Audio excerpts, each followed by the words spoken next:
বিসমিল্লাহির রহমানির রহিম। সম্মানিত সুধী, আসসালামু আলাইকুম। সম্মানিত সুধী, আশা করছি আপনারা সবাই ভালো আছেন।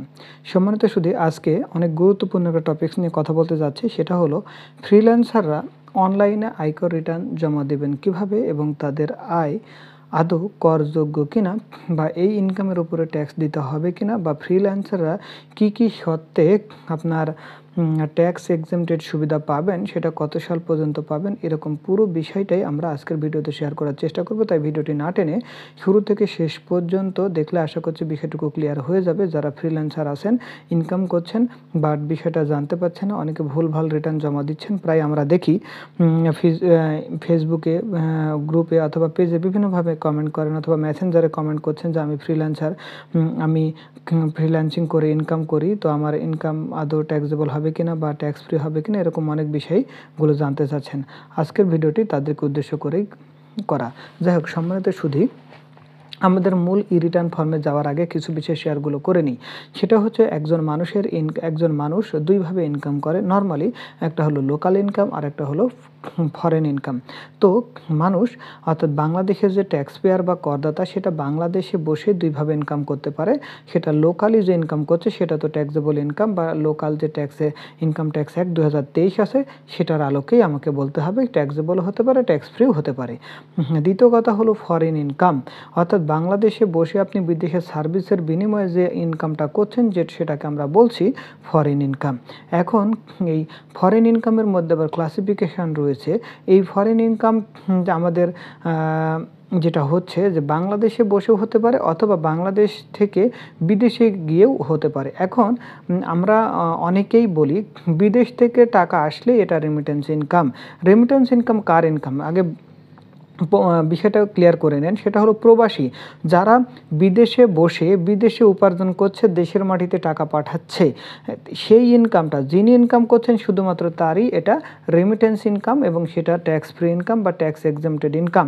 এই টাকাটা তার ব্যাংকিং চ্যানেলে পাঠাইতে হবে, অন্য কোনো ওয়েতে পাঠানো যাবে না। তার ইটিএন সার্টিফিকেট থাকতে হবে, তার ব্যাংক অ্যাকাউন্টে পাঠাইতে হবে, এবং ব্যাংক থেকে রেমিটেন্সের সার্টিফিকেট সনদ নিয়েই কিন্তু প্রমাণ করতে হবে যে এই টাকাটা আপনি উপার্জন করেছেন, এই টাকাটা আপনি আপনার ব্যাংকিং চ্যানেলের মাধ্যমে নিয়ে আসতেন, এবং আপনার ব্যাংক সার্টিফাই করে দিছে যে এটা আপনার ব্যাংক অ্যাকাউন্টের মাধ্যমে আসছে। এভাবেই কিন্তু ফরেনারদের মানে আপনার প্রবাসীদের ইনকামটাকে ট্যাক্স এক্সেমটেড ইনকাম বলা হয়। দ্বিতীয়ত ইনকামটা হলো যে আপনি বাংলাদেশে বসে বিদেশে যে সার্ভিসটা দিচ্ছেন, তো এই সার্ভিসটা যদি ইনফরমেশন টেকনোলজি ইনেবল সার্ভিস বা ফ্রিল্যান্সিংয়ের যে অ্যাক্টিভিটিস রয়েছে, মোটামুটি 25 থেকে 27টা সেবার কথা বলা রয়েছে, অর্থাৎ আইটি ব্যবহার রিলেটেড আইটি সার্ভিস, যেমন এসইও হতে পারে, ক্লাউড সার্ভিস হতে পারে, এরকম আইটি ফ্রিল্যান্সিং হতে পারে, এরকম মোটামুটি 25 থেকে 27টা হেড রয়েছে, যে হেডের ইনকামগুলো ট্যাক্স ফ্রি বা ট্যাক্স এক্সেমটেড ইনকাম। তবে সেক্ষেত্রে টাকাটা ব্যাংকিং চ্যানেলে আসবে, যদিও ব্যাংকিং চ্যানেলেই আসে আপনাদের টাকাটা, এবং ব্যাংক সার্টিফাই করে দেবে। এটা হলো রেমিটেন্স ইনকাম। তার মানে এই না বিদেশ থেকে আসলে যে সেটা রেমিটেন্স ইনকাম এবং সেটা ট্যাক্স ফ্রি ইনকাম, সেটা কিন্তু বলার কোনো স্কোপ নেই, এবং এটা বলা যাবে না। এখন ফ্রিল্যান্সার, অনেকে আবার বলছেন যে আমি তো ডলার ইনকাম করি বা ফরেন কারেন্সি ইনকাম করি ইউটিউব বা ফেসবুক। এখন ইউটিউব বা ফেসবুক ব্যবহার করার ক্ষেত্রে সেটা আদৌ আপনার ফ্রিল্যান্সিং এর আওতায় যাবে কিনা, এখানে কিন্তু স্পেসিফাই করে বলা আছে ইউটিউব অথবা ফেসবুক থেকে ইনকাম করলে উচ্ছে কিন্তু 10% হারে ট্যাক্স কাটার একটা বিধান রয়েছে। তবে এখানে আরও কিছু ক্রাইটেরিয়া রয়েছে, সেই ক্রাইটেরিয়া আমরা আলাদা আর একটা ভিডিওতে বলার চেষ্টা করব বা বলেওছি। আজকের বিষয়টা হলো যে ফ্রিল্যান্সাররা যে অনলাইনে আয়কর রিটার্ন জমা দেবেন এবং সেই ইনকামটা ট্যাক্স ফ্রি ইনকাম, শুধুমাত্র কি অর্থাৎ ওই হেডগুলো, অর্থাৎ 25 থেকে 27টা যে হেডের কথাগুলো বলা রয়েছে, যারা ফ্রিল্যান্সার, যারা আপনারা ফাইবার বা আপওয়ার্ক বা অন্যান্য সোশ্যাল মিডিয়া থেকে কাজ করে, অন্যান্য সোশ্যাল প্ল্যাটফর্মে কাজ করে টাকা উপার্জন করছেন, সেটা প্রপার ব্যাংকিং চ্যানেলে আসতেছে এবং আইটি ব্যবহার করে বা ওই 27টা সার্ভিসের মধ্যে অন্তর্ভুক্ত, তারাই কিন্তু ফ্রিল্যান্সার হিসেবে ট্যাক্স এক্সেমটেড ইনকামের সুবিধাটা পাবেন, আদারওয়াইজ সুবিধাটা পাবেন না। তাহলে এখন আমরা দেখার চেষ্টা করব ই রিটার্নে লগ ইন করবো। আপনারা দেখতে পাচ্ছেন আমরা সার্ভারে আমরা যখন etaxnbr.com.gov.bd দিয়ে সার্চ করছি তখন এখানে ETIN ই রিটার্ন এই পেজটা শো করছে। এখানে আমরা ই রিটার্ন যে পেজটা রয়েছে এইখানে আমরা ক্লিক করব। ক্লিক করার পরে আমরা যেটা করব সেখানে হচ্ছে আমাদের টিন নাম্বার এবং পাসওয়ার্ড দিয়ে আমরা কি করব, লগ ইন করব। সম্মানিত শুধু আপনারা দেখতে পাচ্ছেন ডান সাইডে আমাদের ওয়েলকাম করা আছে ই রিটার্নের ডান সাইডে। আমরা এখানে ETIN পাসওয়ার্ড এবং ক্যাপচা দিয়ে আমরা সাইন ইন করে আমরা আমাদের তথ্যগুলো ইনকর্পোরেট করব। আর যারা নতুন তারা রেজিস্ট্রেশন করেই কিন্তু রেজিস্ট্রেশন করে আপনারা পাসওয়ার্ডটা রিসেট করে নেবেন এবং পাসওয়ার্ডটা রিসেট করে বা পাসওয়ার্ডটা সেট করে আপনারা পুনরায় লগ ইন করবেন বা সাইন ইন করবেন। তাহলে আমরা এখানে TIN নাম্বার, পাসওয়ার্ড এবং ক্যাপচা দিয়ে সাইন ইন করে পরবর্তী প্রসেসটা আপনাদেরকে দেখানোর চেষ্টা করছি। তবে আমরা অন্যান্য যে ইনফরমেশানগুলো এখানে পুরোপুরি ইনফরমেশানগুলো ইনকর্পোরেট করেছি, জাস্ট শর্ট আকারে দেখানোর চেষ্টা করব কোন হেডে কত টাকা কিভাবে দেখাবেন সেটাই। কারণ আমরা ই রিটার্নে কিন্তু A to Z দেখিয়েছি যে কীভাবে আপনি IT10B পূরণ করবেন, IT10BB অর্থাৎ পরিসম্পদ দায়ের বিবরণী কীভাবে পূরণ করবেন, কীভাবে ইনভেস্টমেন্ট ট্যাক্স রিবেট পূরণ করবেন, কীভাবে ফ্যামিলি এক্সপেন্সের হেড পূরণ করবেন, এরকম প্রত্যেকটা হেডই দেখানো হয়েছে। তবে আজকের বিষয়টা হলো যে ফ্রিল্যান্সাররা যে আপনারা ইনকাম করছেন সেই ইনকামের বিষয়টা কিভাবে কোথায় ফিল আপ করতে হবে, আসলে ফ্রিল্যান্সারদের ইনকাম যে ট্যাক্স এক্সেম্পটেড ইনকাম কোন কোন হেডে কীভাবে সেটাও আমরা শেয়ার করেছি। তবে সার্ভারের আলোকে ই রিটার্ন সার্ভারে কোন কোন হেড রয়েছে সেটা আমরা দেখানোর চেষ্টা করব। তাহলে চলুন দেখে নেওয়া যাক। সম্মানিত সুধী দেখতে পাচ্ছেন আমরা ইউজার আইডি পাসওয়ার্ড দিয়ে সাইন ইন করেছি। সাইন ইন করার পরে হাতের বাম সাইডে এই যে দেখতে পাচ্ছেন আমরা ডিটেলস রিটার্ন জমা দিয়ে দেবো। আপনারা সিঙ্গেল রিটার্নও জমা দিতে পারেন, তবে সিঙ্গেল রিটার্ন জমা দেওয়ার ক্ষেত্রে কিছু ক্রাইটেরিয়া রয়েছে, সেই ক্রাইটেরিয়া ফুলফিল করলে সিঙ্গেল রিটার্ন, আদারওয়াইজ আপনারা ডিটেল রিটার্ন জমা দেবেন। তবে আমরা সবাই যারা রিটার্ন জমা দিচ্ছেন তাদেরকে ডিটেল রিটার্ন জমা দেওয়ার কথাই বলছি। তাহলে আমরা ডিটেল রিটার্নে এখানে ক্লিক করব। ক্লিক করার পরে আপনারা দেখতে পাচ্ছেন এখানে সমস্ত তথ্য দেওয়া আছে। এখানে সেলফ অ্যাসেসমেন্ট পূরণ করবেন, সেলফ, তারপরে এগুলো অটো সিলেক্ট করা থাকবে। যে লেখা আছে any taxable income in the above mention income ইয়ার। আমি যে ব্যক্তির ইনকাম ট্যাক্সের রিটার্ন ফিল আপ করছি বা ফিল আপ করা আছে তার স্যালারি ইনকামের পাশাপাশি তিনি ফ্রিল্যান্সিং করেন, তো ইনকাম ফ্রম এমপ্লয়মেন্ট রয়েছে, এই জন্য রেখেছি আমি any taxable income in the above mention income year, yes. এখন যদি ওই ফ্রিল্যান্সার যদি শুধু ফ্রিল্যান্সিংই করেন অর্থাৎ তার কোনো এক্সট্রা কোনো ইনকাম না থাকে তাহলে এখানে তিনি নো দিবেন যে any taxable income in the above mention income year. তারপরে আমি বলছি any income which is fully exempted from tax. হ্যাঁ, ফ্রিল্যান্সারদের income fully exempted from tax, এই জন্য আমি জানি বিধে আমরা সিলেক্ট করেছি। এখন এটা ইয়েস সিলেক্ট করার আগে আপনি পুরো ভিডিওটা আগে দেখেন, দেখার পরে ইয়েস বা নো সিলেক্ট করবেন। রেসিডেন্সিয়াল স্ট্যাটাস রেসিডেন্ট, এইখান থেকে আপনার যদি বাংলাদেশের মধ্যে কোনো ইনকাম থাকে এবং এই যে আরেকটা ইনকাম যে এখানে আমি যেটা বলছি যে এই যে income from employment, income from rent, income from agriculture, income from business, capital gain, income from financial asset, এগুলো পুরোপুরি সব ইনকামগুলো বাংলাদেশের মধ্যে থেকেই ইনকাম হচ্ছে। তো বাংলাদেশে যদি এই ইনকাম ছাড়া এই ইনকামের মধ্যে যদি আপনার কোনো ইনকাম না থাকে তাহলে এগুলো কোনো কিছু সিলেক্ট করার দরকার নাই। এরপরে আমি বলছি any income from the following source, as a partnership firm, এটা আপনার জন্য প্রযোজ্য না, এগুলো আপনার জন্য প্রযোজ্য। ইনকাম আর্নড আউটসাইড বাংলাদেশ, এই ইনকামটা হলো ট্যাক্সেবল ইনকাম। আমি বলছি এই ইনকামটা হলো কি ট্যাক্সেবল ইনকাম, অর্থাৎ বাংলাদেশের বাইরে, অর্থাৎ ফরেন ইনকাম, যেটা বাংলাদেশে বসে যে ইনকামটা করছেন যেটার উপর ট্যাক্স হবে সেটাকে আমরা বলছি ফরেন ইনকাম। তো এগুলো আমরা সিলেক্ট করব না। এখান থেকে যেটা আমরা সিলেক্ট করেছি সেটা হলো কি যে একজন এমপ্লয়মেন্ট হেডের অনেক আমরা দেখিয়েছি, সরকারি বেসরকারি চাকরিজীবীদের আয়কর রিটার্ন কীভাবে ফিল আপ করতে হয় সবই দেখিয়েছি। আজকে শুধুমাত্র আমরা দেখাবো যে ফ্রিল্যান্সারদের ইনকাম। তো ফ্রিল্যান্সারদের ইনকাম আমি ধরে নিলাম যে ফ্রিল্যান্সারদের ইনকাম আর কোনো ইনকাম নেই, যদিও এখানে ফিল আপ করা আছে, আমি শুধু ধরে নিচ্ছি ফ্রিল্যান্সারদের শুধু ফ্রিল্যান্সিং ইনকাম আছে। তাহলে আপনি এইখানে নো দিবেন, তারপরে এখানে দেবেন any income which is fully exempted from tax, এটা ইয়েস দিবেন। তারপরে আপনি চলে যাবেন সেভ অ্যান্ড কন্টিনিউতে। কন্টিনিউতে যাওয়ার পরে আপনার যে লোকাল এরিয়া সেই এরিয়াটা এখান থেকে সুন্দরভাবে সিলেক্ট করবেন। আমি ধরে দিলাম যে এটা অ্যানি আদার এরিয়া। হ্যাঁ, এটা আমরা দিয়ে দিলাম।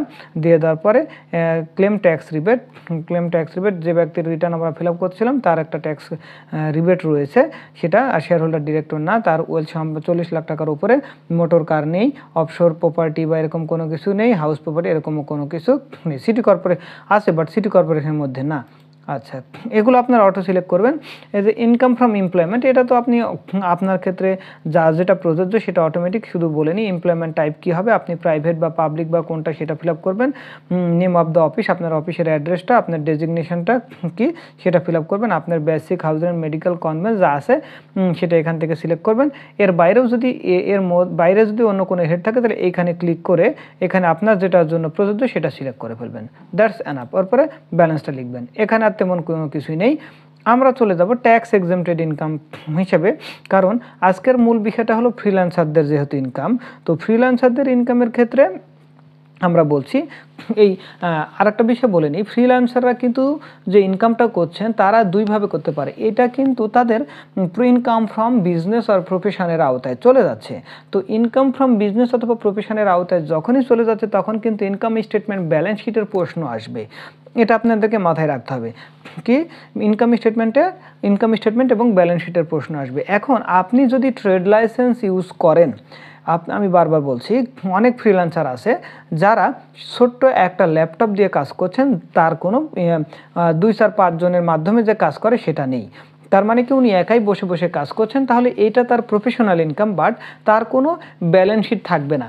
ব্যালেন্স শিট না থেকে সে মনে করছে যে ব্যালেন্স শিট থাকবে না, মানে এটা বোঝানো হচ্ছে যে মনে করেন সে প্রপারলি হিসাব করে না তার কত টাকার ল্যাপটপ আছে, কত টাকার ডেস্কটপ আছে, কত টাকার অন্যান্য অ্যাসেট আছে এরকম। তো ধরে নিচ্ছে ওনার শুধুই কম্পিউটার বা ল্যাপটপই রয়েছে, তাহলে ধরে নিচ্ছে উনি কোনো proper books of account maintain করে না, তাহলে ওনার কোনো কি থাকবে না। আমি বলছি maintain proper books of account, আমি কিন্তু বলছি নো। যখনই books of account maintain yes দিয়ে দেবো তখনই কিন্তু ব্যালেন্স শিটের প্রশ্ন আসবে, পাশাপাশি আপনার প্রশ্ন আসবে এটা আপনার বিজনেসের আওতায়, মানে আপনি যে ফ্রিল্যান্সিং ইনকাম করছেন সেটার একটা ট্রেড লাইসেন্স নিয়েছেন এবং আপনার আন্ডারে আরও 10 জন বা 15 জনকে আপনি কাজ করাচ্ছেন, সেহেতু সেই ক্ষেত্রে আপনার কি থাকবে, ব্যালেন্স শিটে আপনার অন্যান্য অ্যাসেট বা ডেসক্রিপশানগুলো থাকবে। যেমন আমি এখানে প্রথম আগে দেখাই যে আমি কোনো proper books of account maintain করি না, আমার তাহলে কী কী থাকবে এইখান থেকে দেখেন ট্যাক্স এক্সেম্পটেড ইনকামের যে সফটওয়্যার অ্যান্ড আইটি বিজনেস, এখানে কিন্তু অনেকগুলো হেড রয়েছে। দেখেন ফরেন রেমিটেন্স, এটা শুধুমাত্র প্রবাসীদের জন্য। তারপরে আমাদের transfer of share of listed company, সেটা অর্থাৎ যে transfer of share of listed company, সেটাও কিন্তু এক্সেম্পটেড ইনকাম। এই যে সফটওয়্যার এবং আইটি বিজনেস, আপনার জন্য যেহেতু ফ্রিল্যান্সারদের যে ইনকাম সেটা কী হবে, সফটওয়্যার এবং আইটি বিজনেস, এটা সিলেক্ট করলাম। করার পরে টাইপ অফ বিজনেসটা কি, দেখেন টাইপ অফ বিজনেস কতগুলো এখানে বিজনেস রয়েছে। দেখেন এখান থেকে আপনার জন্য যেমন software development, software and application customisation, NTTN, digital animation development, website development, website services, web hosting, তারপরে হলো আপনার IT process outsourcing, website hosting, digital graphics design, digital data entry processing, digital data analytics, তারপরে geographic information service, IT support, software maintenance service, software test and lab services, call centre, overseas medical transcription, search engine optimisation মানে SEO, যেটা document conversion, robotics process outsourcing, cyber security service, cloud service, system integration, e learning, e book, mobile application development service এবং IT freelancing. আমি ধরে নিলাম উনি এখানে কি করছেন, আইটি ফ্রিল্যান্সিং করছে, আসলে উনি আইটি ফ্রিল্যান্সিং করছে, তার মানে এর মধ্যে কিন্তু ইউটিউব ফেসবুক যে ব্যাপারগুলো সেগুলো কিন্তু নেই। এখন আপনি বলতে পারেন আমি তো ইউটিউব ফেসবুকে কম্পিউটার আইসিটি ব্যবহার করেই করছি, তাহলে আমাকে কি ফ্রিল্যান্সিং বলা যাবে কিনা, বা ফ্রিল্যান্সিংয়ের যে ক্রাইটেরিয়া সেটার আলাদা, ইনকাম ট্যাক্সের আলাদা একটা শিডিউল রয়েছে, আপনারা দেখতে পারেন 6 শিডিউল পার্ট এ এবং পার্ট বি, এই দুইটাই একটু স্টাডি করবেন। তবে আমরা ধরে নিচ্ছি যে আইটি ফ্রিল্যান্সিং, এখন আইটি ফ্রিল্যান্সিংয়ের দেখেন বলছে যে বিজনেস নেম, এখন আইটি ফ্রিল্যান্সার যারা আছেন তারা যদি ট্রেড লাইসেন্স ইউজ করে আপনি ফ্রিল্যান্সিং করেন, মানে আপনার আন্ডারে আরও 5 জন বা 7 জন 10 জনকে কাজ করাচ্ছেন, দ্যাট মিনস আপনার একটা বিজনেস থাকবে, দ্যাট মিনস আপনার একটা বিজনেসের নেম থাকবে ট্রেড লাইসেন্স ব্যবহার করে, তাহলে এইখানে আপনি আপনার যে বিজনেসের অ্যাড্রেস নেম সেটা ব্যবহার করবেন এবং বিজনেস অ্যাড্রেস। তারপরে আপনার কি থাকবে, আপনার সারা বছরে কত টাকার রেমিটেন্স রিসিভ করেছেন সেটা ব্যাংকিং চ্যানেলে, অর্থাৎ ব্যাংকের একটা রেমিটেন্স সার্টিফিকেট থাকবে। তারপরে এইখানে মনে রাখতে হবে গ্রস প্রফিটটা কি। এই আইটি ফ্রিল্যান্সারদের জন্য যা সেল তাহাই কিন্তু গ্রস প্রফিট, কারণ এটা কস্ট অফ গুডস সোল্ডের আওতায় নয়। মানে আপনার ওই 10 টাকা আয় করতে কত টাকা ব্যয় করেছেন, ব্যয় বাদ দিলেই কিন্তু ডিরেক্ট যে প্রফিট বা গ্রস প্রফিট সেটা থাকে। তো এইটা আপনাদের কনসিডারেশন আনার দরকার নাই। আপনার সেলস যা বা আপনার রেভিনিউ যা সেটাই হবে গ্রস প্রফিট। এরপরে জেনারেল অ্যাডমিনিস্ট্রেটিভ, মানে আপনি অফিস কার্যক্রম বা অন্যান্য কোনো কিছু চালানোর জন্য যা কিছু আছে সব। এখন আরেকটা বিষয়, নর্মালি ওই ইনকামটা অর্জনের সাথে সম্পৃক্ত খরচকেই ডিরেক্ট এক্সপেন্স বলে। অনেকে অনেকভাবে বলছেন যে আমি এই রেমিটেন্স ইনকাম রিসিভ করার জন্য আমি তো ডিরেক্টলি কিছু ফ্রিল্যান্সার ইউজ করছি, অর্থাৎ কিছু মানে স্টুডেন্টকে কাজ করাচ্ছি, তাহলে এটাকে ডিরেক্ট। এটাতে কোনো সমস্যা নেই, জিপি নিয়ে খুব বেশি সমস্যা হবে না। আপনি যদি এখানে দেখান কোনো সমস্যা নেই, না দেখিয়ে আপনার যাবতীয় খরচ সবগুলো general administrative selling and other expenses দেখিয়ে নিট প্রফিট ক্যালকুলেশন করে ফেলবেন। তো নিট প্রফিট ক্যালকুলেশন করে ফেলবেন, যেহেতু আপনি proper books of account maintain করছেন না, নো দিয়ে দিবেন। এরপরে আপনার এই ইনকামটা অটোমেটিক কোথায় চলে যাবে, এই ইনকামটা চলে যাবে আপনার আইটি 10B অর্থাৎ সম্পদ ও দায়ের বিবরণীতে।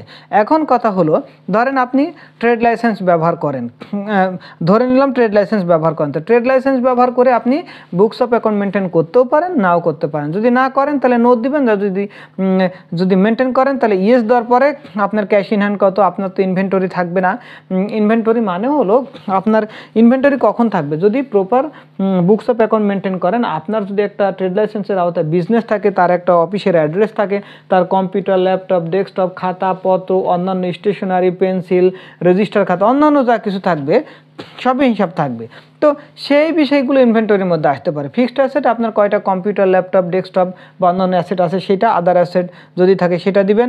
ওপেনিং ক্যাপিটাল, বিজনেস শুরু করার সময় আপনার যে 5টা বা 10টা ল্যাপটপ নিয়ে শুরু করছিলেন, তার মধ্যে ওপেনিং ক্যাপিটাল কত টাকা, নিট প্রফিট অটো চলে আসবে, কত টাকা বিজনেস থেকে উত্তোলন করলেন, এবং আপনার কোনো লাইবিলিটি আছে কিনা বিজনেসের নামে, বিজনেস কোনো লোন নিয়ে বিজনেস করছে কিনা সেই লাইবিলিটি।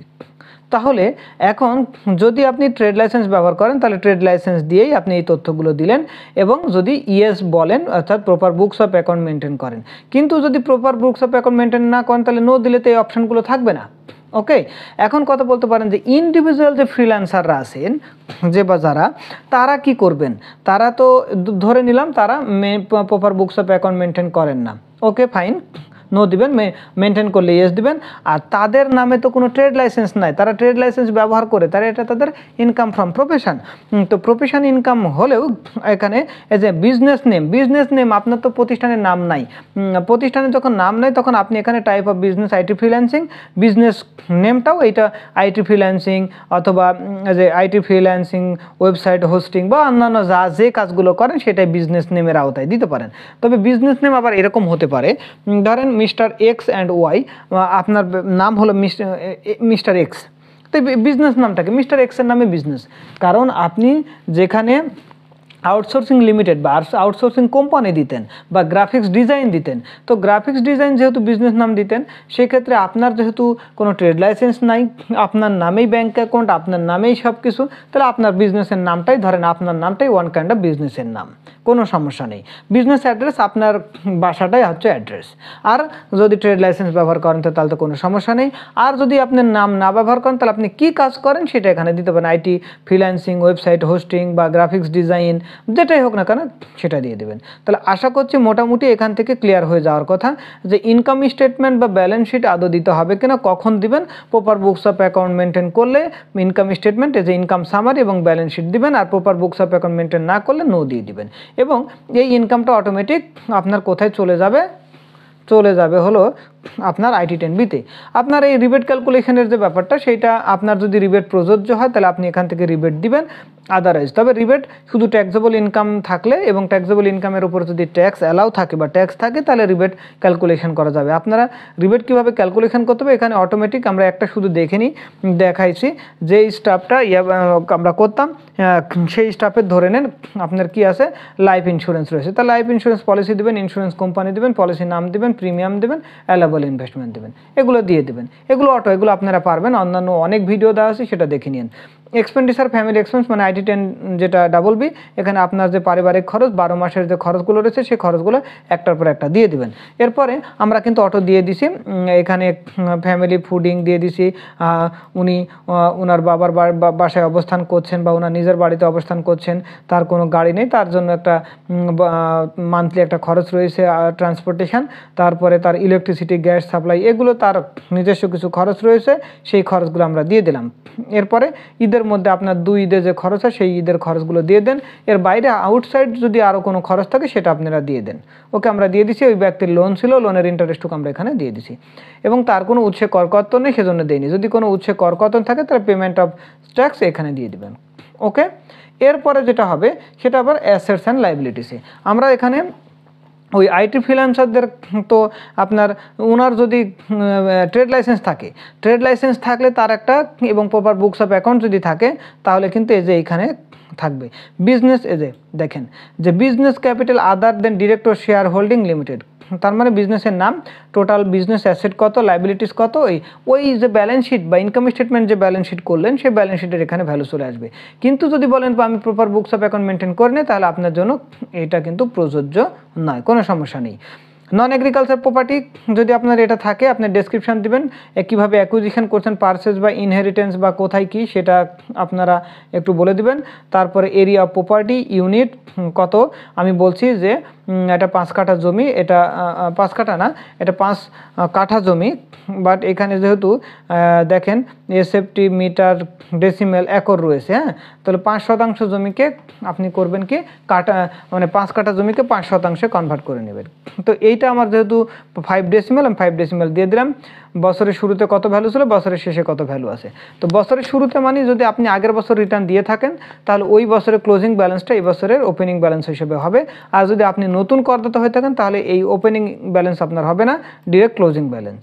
ওকে, এরপরে আপনার এগ্রিকালচার প্রপার্টি একইভাবে দিবেন।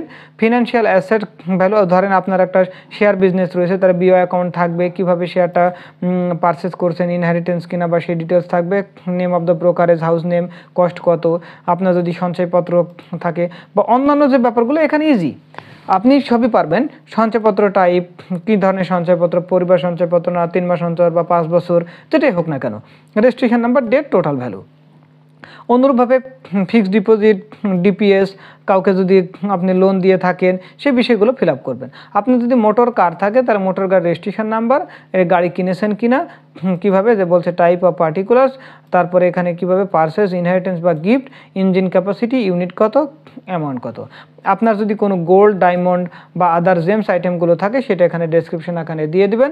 আপনার যদি সেটা কেনা থাকে তাহলে ভ্যালু থাকবে, আর গিফট থাকলে ভ্যালু থাকবে না। তারপর আপনি ভ্যালু উল্লেখ করতে পারবেন, যদি উল্লেখ করতে চান যে ওটার মার্কেট প্রাইস কত সেটা উল্লেখ করতে পারবেন। ফার্নিচার, ফিক্সার, ইলেকট্রনিক যে আইটেমগুলো আছে সেটা যদি গিফট পেয়ে থাকেন, তো গিফট পেয়ে থাকলেন অনেক সময় ম্যাক্সিমাম সময় ওনারা ভ্যালু আননোন দিয়ে থাকেন, এখানে ভ্যালু আননোন মানে হলো 0। আর যদি কিনে থাকেন তাহলে আপনার ভ্যালু উল্লেখ করবেন। আচ্ছা, cash in hand, cash at ব্যাংকের যে ব্যাপারটা, আপনি ক্যাশ অ্যাট ব্যাংকের ব্যাপারটা এখানে ফিল আপ করবেন। আমি বলছি বারবার, ক্যাশ অ্যাট ব্যাংক, এই যে এটা আমি তো ক্যাশ ইন হ্যান্ড, এই যে এইখানে যে নোট, কারেন্সিস অ্যান্ড আদার, আপনার ব্যাংকের যে ব্যালেন্স সেটা এক্সাক্ট এই ফিগারটা এখানে বসাই দিবেন। আর হলো ক্যাশ ইন হ্যান্ড, এটা cash in hand, cash at bank, একটা ব্যাংক রিকনসিলেশন তৈরি করবেন। রিকনসিলেশন তৈরি করে total cash in hand, cash at bank কত সেটা ট্রেস করার পরে ক্যাশ অ্যাট ব্যাংকের ব্যালেন্সটা এখানে বসিয়ে দেবেন, বাকি টাকাটা ক্যাশ ইন হ্যান্ডের ঘরে বসিয়ে রাখবেন। আদার অ্যাসেট আউটসাইড বাংলাদেশ, বাংলাদেশের বাইরে যদি কোনো সহায় সম্পদ থাকে সেটা। আর ওই আমরা যে ব্যক্তির ফিল আপ করছি সেই ব্যক্তির একটা লোন ছিল, সেই ব্যাংকের নাম দিয়েছি, অ্যাকাউন্ট নাম্বার দিয়েছি, পারপাস কি, কত টাকা লোন অ্যামাউন্ট রয়েছে, আনসিকিউর্ড লোন না, আদার লোনস এবং ওভারড্রাফট যদি থাকে সেগুলো দিয়ে দিবেন। এখানে আর তেমন কিছু নয়। আপনার যদি লস ডিডাকশন আদার এক্সপেন্স যদি থাকে সেটা এখানে বলে দিবেন কি লস, কত অ্যামাউন্ট, এবং এটার বাইরে যদি আপনার থাকে কারো কাছ থেকে আপনি যেখানে বলা রয়েছে যে আউটফ্লো, কাউকে যদি আপনি কি করেন, কাউকে যদি আপনি গিফট করে থাকেন, তাই এখানে বলেছে যে gift, donation, contribution, name of the receiver, কাকে রিসিভ করলে তার টিন নাম্বার কত, অ্যামাউন্ট কত বলে দেবেন, এই মোটামুটি। আর আপনার প্রথম রিটার্ন হয়ে থাকলে আপনি যদি কারো কাছ থেকে, বাবা মা ভাই বোন কারো কাছ থেকে গিফট পেয়ে থাকেন সেটা এখানে বলে দেবেন। আদার রিসিপ্টের ঘরে পার্টিকুলার্স, রেফারেন্স এবং অ্যামাউন্ট কত সেটা বলে দেবেন। যদি এটা প্রথম রিটার্ন হয়ে থাকে তাহলে net wealth as a last date of income year, এখানে ব্যালেন্স 0 হবে। আর যদি দ্বিতীয় বা চতুর্থ রিটার্ন হয়ে থাকে তাহলে গত বছরের রিটার্নে ওয়েলথ কত ছিল সেটা এখানে বসিয়ে দেবেন। এইভাবেই মোটামুটি আপনার রিটার্নটা তৈরি করার পরে আপনি কি করবেন, রিটার্ন ভিউতে চলে যাবেন, ট্যাক্স অ্যান্ড ট্যাক্স পেমেন্টে চলে গেলেন। এখান থেকে যদি আপনার, যেহেতু ফরেন আমরা ফ্রিল্যান্সারদের রিটার্ন ফিল আপ করছি সেহেতু তার কোনো ট্যাক্স থাকবে না, ট্যাক্সের অ্যাডজাস্টমেন্টও থাকবে না, ট্যাক্সও হবে না, যেহেতু ট্যাক্স ফ্রি ইনকাম। এরপরে আপনি চলে যাবেন রিটার্ন ভিউতে। রিটার্ন ভিউতে গিয়ে এই যে আপনার রিটার্নগুলো একবার ব্রিফিং বা রিভিউ করার পরে যদি কোনো ধরনের কোনো অসামঞ্জস্যতা পরিলক্ষিত হয় তাহলে সেটা কারেকশান করবেন, আর যদি না থাকে তাহলে কারেকশান না করে সাবমিট করে দিয়ে অ্যাকনলেজমেন্ট স্লিপটা পেয়ে যাবেন, রিটার্ন ইনকাম ট্যাক্স সার্টিফিকেট পেয়ে যাবেন, সবই মোটামুটি পেয়ে যাবেন। সম্মানিত শুধু আশা করছি আপনারা উত্তর পেয়ে গেছেন। এভাবে একজন ফ্রিল্যান্সাররা A to Z কীভাবে ইনকাম ট্যাক্সের রিটার্ন অনলাইনে সাবমিট করবে তার A to Z আমরা দেখানোর চেষ্টা করছি। আশা করছি ভিডিওটি দেখে উপকৃত হবেন, কারণ বারবারই অনেকে ফ্রিল্যান্সাররা বলছিলেন কিভাবে আমরা ইনকাম ট্যাক্সের রিটার্ন অনলাইনে সাবমিট করব, জাস্ট প্রসেসটা বলে দিয়েছি। বাট এটা আসলে এমন কোনো বিষয় না যে আমি দেখলাম আর ফিল আপ করলাম, তা কিন্তু নয়। এখানে অনেক কিছু মেকানিজম আছে, ইনকাম ট্যাক্স অ্যাক্টের বিষয় আছে, অ্যাকাউন্টিংয়ের ব্যাপার আছে, আর কম্পিউটার আইসিটির তো ব্যাপার আছেই।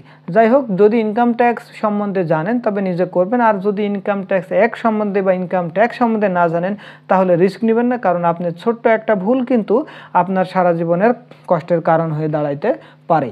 এবং অনেকেই কিন্তু ভুলভাল রিটার্ন জমা দিচ্ছেন। অনেকে বলছেন এটা তো 2 মিনিটের কাজ। একজন সরকারি চাকরিজীবী আমাকে বলেছিল এটা তো 2 মিনিটের কাজ ভাই, আমি 2 মিনিটে সাবমিট করে দিছি। আচ্ছা, আমি আর ওনাকে কোনো কমেন্ট করি নাই। তো যাই হোক, এটা 2 মিনিটের কাজ নয়। যত সহজ মনে করছেন তত কিন্তু সহজ নয়, কারণ সহজ হলেও একটা ভুলই কিন্তু আপনার রিটার্নটাকে নষ্টের জন্য এনাফ। এজন্য ভুলভাল রিটার্ন জমা না দিয়ে সঠিক সহি শুদ্ধ রিটার্ন জমা দেন, এবং যারা এক্সপার্ট তাদের একটু সহায়তা নেন, তাহলে কী হবে, ভুলভ্রান্তি কম হবে, এবং এই ভুলভ্রান্তি কম হলে পরবর্তীতে আপনি কিন্তু লাভবান হবেন।